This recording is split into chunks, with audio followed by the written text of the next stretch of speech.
Imagine opening your portfolio, right, and realizing that the world's most advanced AI hardware companies are currently trading at like 4 times the volatility of Bitcoin. It was just wild to even say out loud. It's completely wild. I mean, the traditional rules of financial gravity are just broken right now. Yeah. Historically, we rely on this sort of predictable economic physics, like if you print a ton of money, things get expensive. Right. If a massive new technology is invented, corporate profits go up. But looking at our stack of sources for today's deep dive, which includes research from 42 Macro, insights from top investors like Jordi Visser and Andrew Kang, and all this quantitative options data.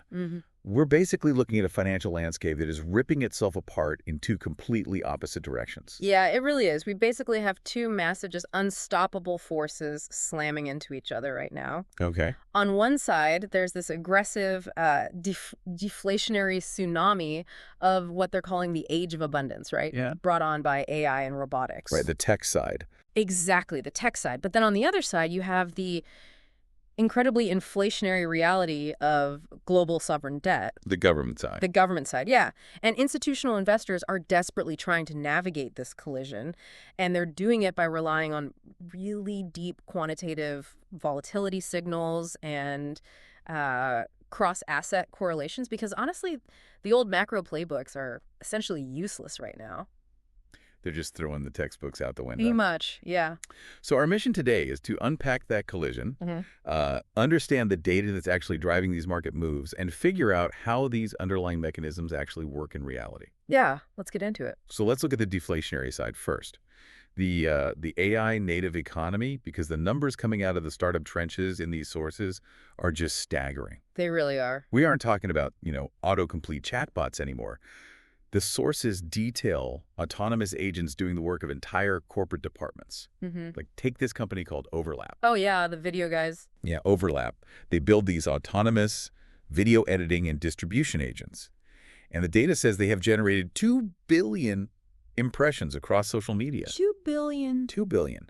Without a single human in the loop. See, the mechanics of how Overlap operates show exactly why the $90 billion digital ad market is under such a massive threat right now. Right. Because it isn't just, it's not just generating a video. Right. The system autonomously scans platforms like TikTok for trending audio and topics, right? Then it writes a script, it generates the visual assets, it A/B tests different thumbnails. It's doing the marketing testing, too. Everything. It posts the content, analyzes the engagement data in real time, and then it literally feeds that data back into its own algorithm to improve the next video. And it just operates 24/7. 24/7. Wow. It doesn't sleep.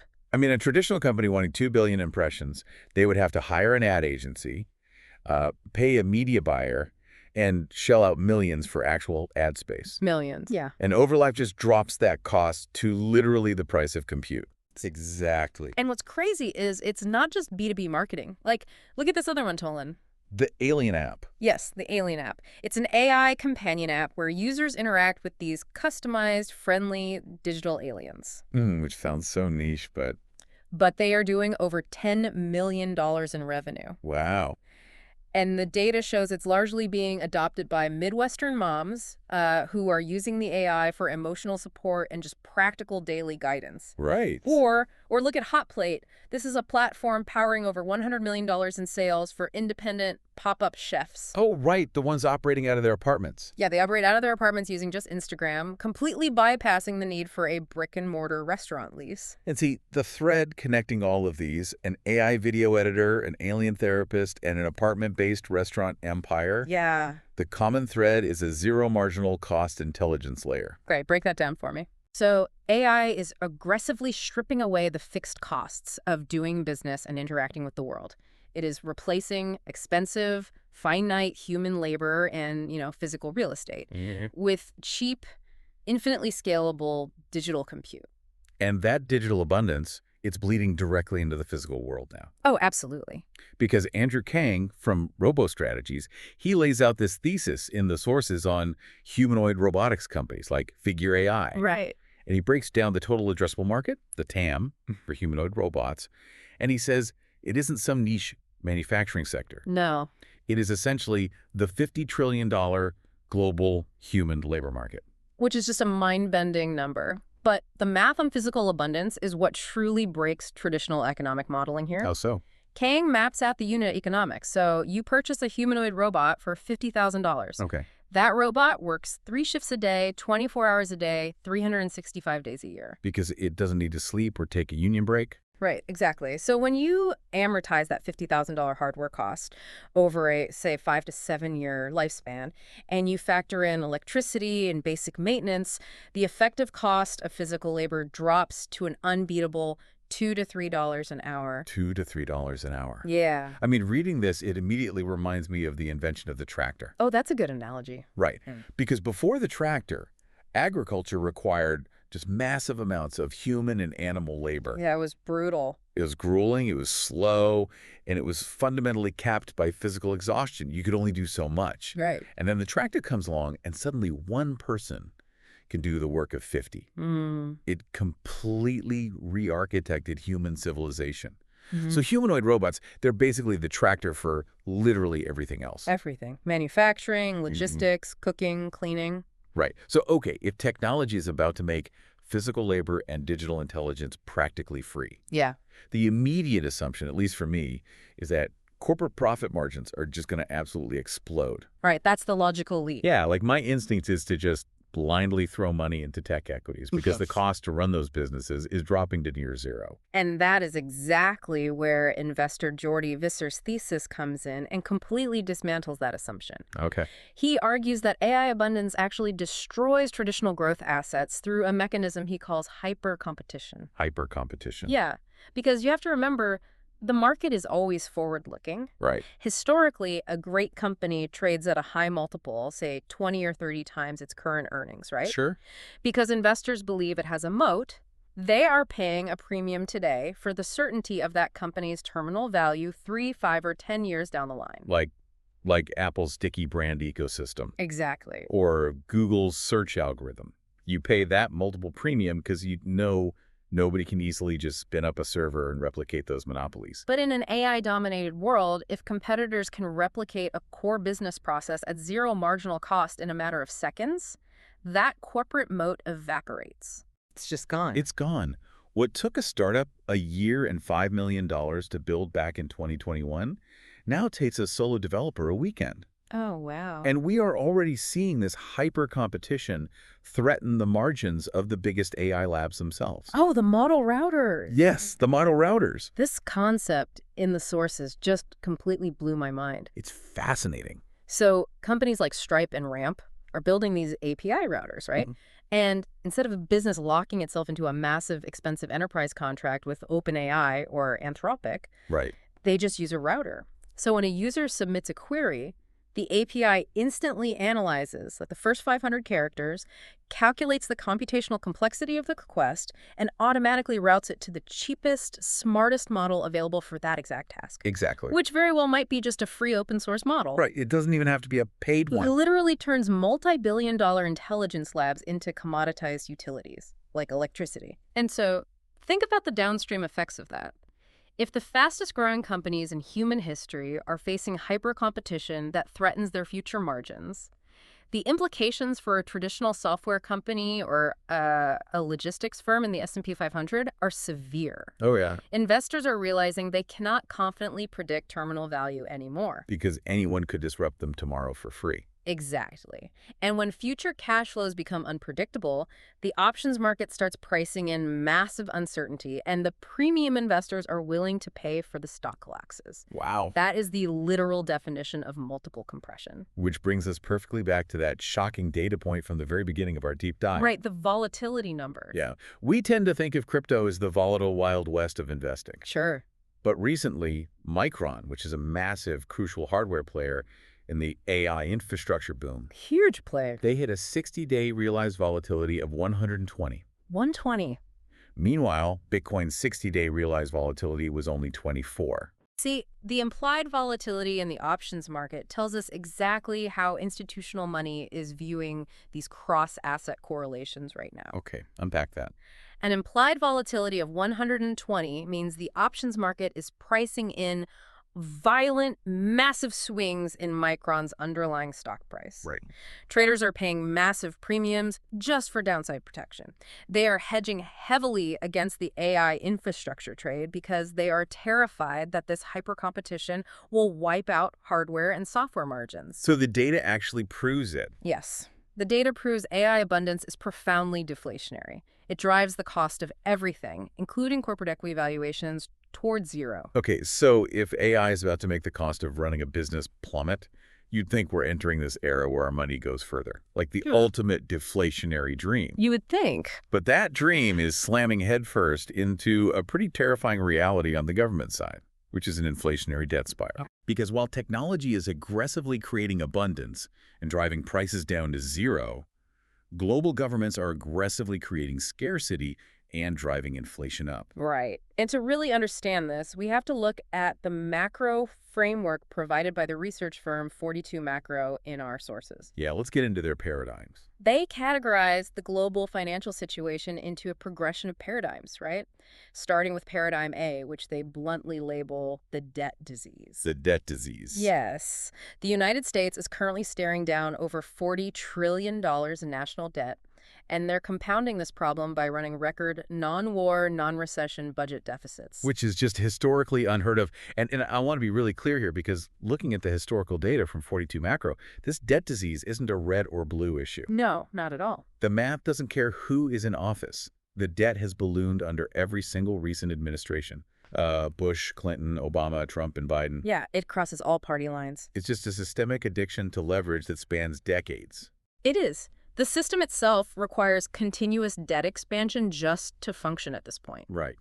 And historically, treating this debt disease leaves a society with very few options. So paradigm B is the cut option. Okay. Severe austerity and balancing the budget. Which nobody wants to do. Right. The political reality makes that impossible.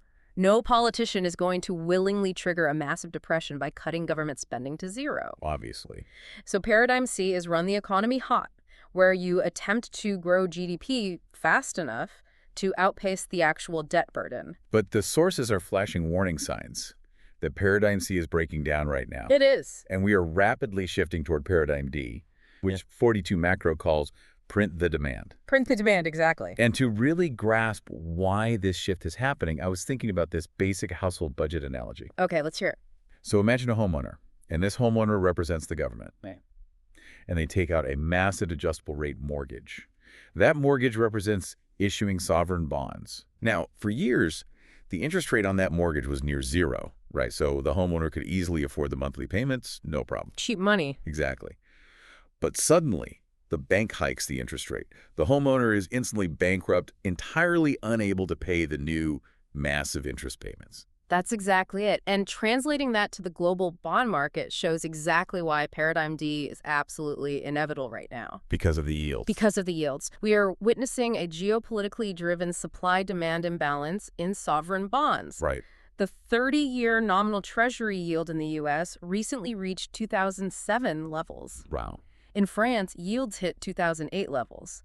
The UK gilt yield reached 1998 levels. And high yields mean prices are crashing. Exactly. When bond yields climb dangerously high, it means the price of those bonds is crashing. Governments are issuing so much new debt that the natural buyers in the market, foreign central banks, institutional investors, they cannot absorb it all unless they are compensated with massively higher interest rates. And if those interest rates go too high, the interest payments on that $40 trillion national debt will consume the entire tax revenue of the United States. Exactly. The homeowner goes bankrupt. Yeah. Unless, of course, the homeowner happens to have a magic money printer in the basement to pay the bank. Which they do. Right. So how is the U.S. Treasury actively printing demand to stop this bond market collapse? Through aggressive debt buybacks. Buybacks. The Treasury is actively taking pressure off the global financial markets by acting as its own buyer of last resort. Wow. They are buying back long-duration risk, those toxic 30-year bonds that no one wants at current prices. Because they're too risky. Right. And they're replacing them with short-term T-bills. So they're essentially just swapping out the long-term debt for short-term debt to artificially engineer lower yields on the long end of the curve. That's precisely what they're doing. And the critical mechanism here is that the Federal Reserve is buying up those short-term bills through reserve management purchases. We are essentially watching the Federal Reserve actively lose its independence. Wow. This tight coordination between the Treasury and the Fed is a covert form of yield curve control.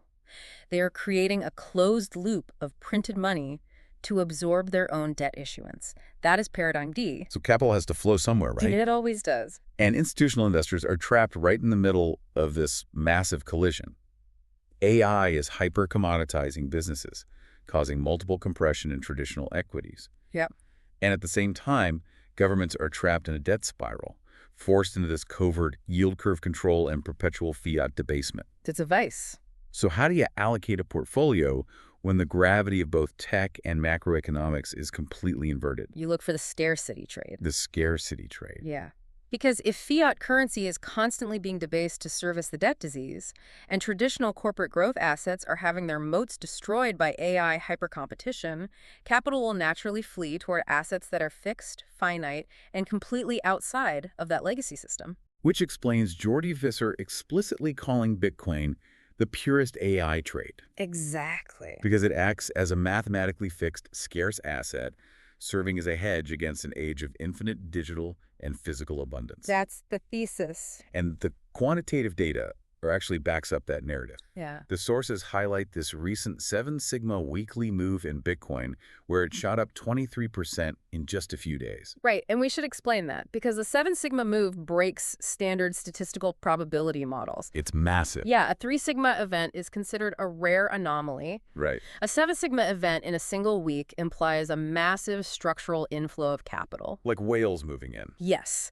This options market activity wasn't driven by retail traders buying on an app, right? This was traditional institutional finance waking up. Wow. They are aggressively taking positions because they realize they need a simultaneous hedge against both the multiple compression of AI hypercompetition and the fiat debasement of yield curve control. So they need a safe haven from both sides. Right.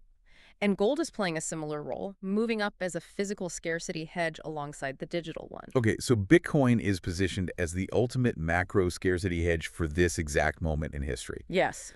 But here is where the sources throw just a massive curveball into the data. Okay. And we really need to tear this apart because we have the exact portfolio allocations from 42 Macro's KISS portfolio, which is their proprietary quantitative model built for institutional risk management. Right.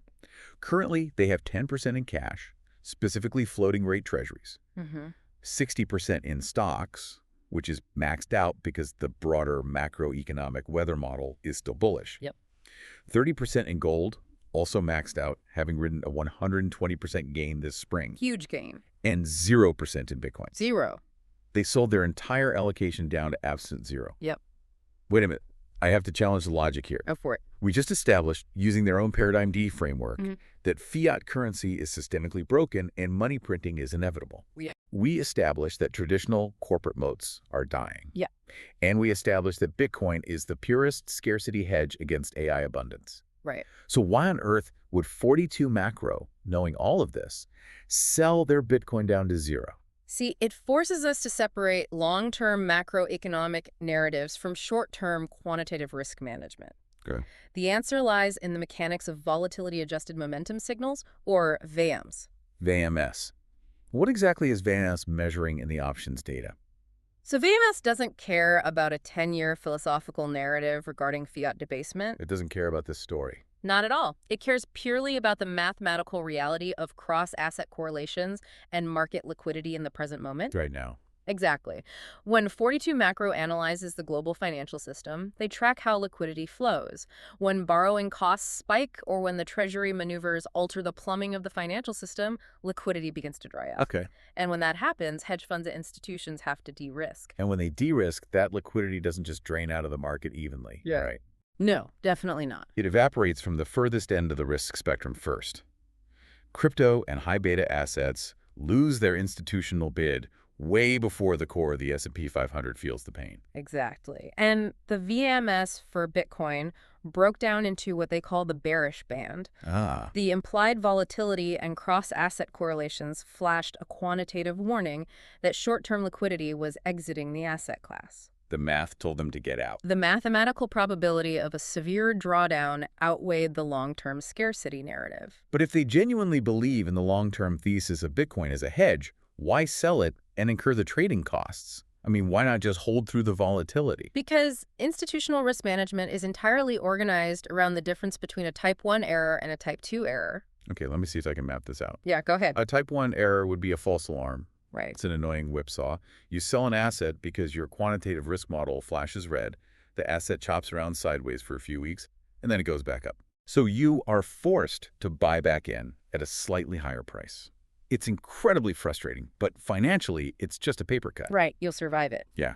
But the type 2 error is ignoring your risk management signal because you are emotionally attached to your long-term macro narrative. You fall in love with your own thesis. You override the data, you hold the asset through a catastrophic 50 to 70% drawdown, and you blow up the portfolio. Oh, wow. A type 2 error prevents you from ever recovering the lost capital. You're just wiped out. So 42 Macro's entire philosophy is that you gladly pay the price of a type 1 error, the annoying whipsaw chop, Gladly. to mathematically guarantee you never suffer a type 2 error. Exactly. They aren't saying the Bitcoin scarcity thesis is fundamentally wrong. Right. They are saying that in a world governed by intense macro volatility, your belief in a long-term narrative must be aggressively subjugated to quantitative cross-asset risk management. That makes total sense. You use the macro narrative to know what to buy, but you use volatility signals to know when to hold it. If the options flow tells you a liquidity storm is hitting the outer risk edges, you move to cash, you wait for the volatility to settle, and you reallocate when the momentum signal turns bullish again.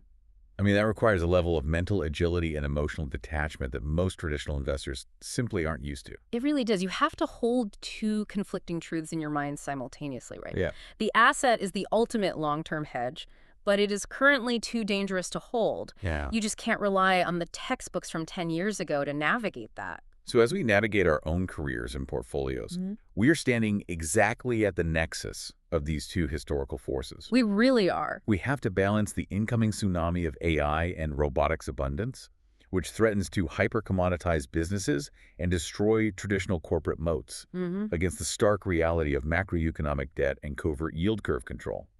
And we have to do it all while respecting quantitative volatility signals so we don't get wiped out in the crossfire. Yeah. And, it leaves me with this one final thought based on all of this data. What's that? If AI and humanoids successfully drive the cost of both physical and cognitive labor down to near zero. Which we're seeing. Right. And if global governments are structurally forced to perpetually print money to service an infinite mountain of debt. Which they are. The two things that have historically driven the world, human labor and fiat capital, will essentially become free and infinite. Yeah. So in a future of total digital and physical abundance, will human attention, deep personal relationships, and truly original thought become the only scarce assets left on Earth? Oh, man. And if so, how do we even begin to value those in the markets of tomorrow? The ultimate scarcity trade. Keep questioning your assumptions, keep digging into the data, and we will catch you on the next deep dive.